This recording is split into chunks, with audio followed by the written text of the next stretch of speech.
Ladies and gentlemen. അപ്പോൾ കഴിഞ്ഞ ദിവസം ഞാൻ ഒരു വീഡിയോ ഇട്ടിട്ടുണ്ടായിരുന്നു നമ്മുടെ റിയൽമി ഫോണുകൾ ഞാൻ റിവ്യൂ ചെയ്യില്ല എന്ന്.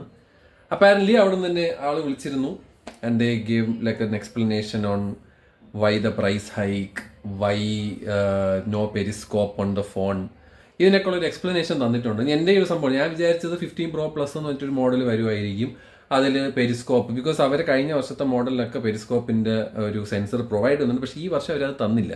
അതിന് പകരം നിങ്ങൾക്ക് കിട്ടുന്നത് 50 MP ultra wide, 50 MP wide, 50 MP front camera. എന്തുകൊണ്ടെന്ന് ചോദിച്ചു കഴിഞ്ഞാൽ അവർ ചെയ്ത മാർക്കറ്റ് സ്റ്റഡിയിൽ അവരുടെ അടുത്ത് അവരെ കസ്റ്റമേഴ്സ് പറഞ്ഞതെന്ന് പറഞ്ഞു കഴിഞ്ഞാൽ അവർക്ക് വീഡിയോ എടുക്കാൻ നല്ല ഫോൺ വേണം എന്നാണ്. അതുകൊണ്ടാണ് അവർ ഫ്രണ്ട് ക്യാമറ 4K റെക്കോർഡിങ്ങിന് കേപ്പബിൾ ആക്കി, ബാക്കിലുള്ള 2 ക്യാമറയും 4K മറ്റേ കേപ്പബിൾ ആക്കി. ആൻഡ് സ്നാപ്ഡ്രാഗൺ 7 Gen 4 ഇതാണ് വരുന്നത്. 7000 സംതിങ് mAh ബാറ്ററി,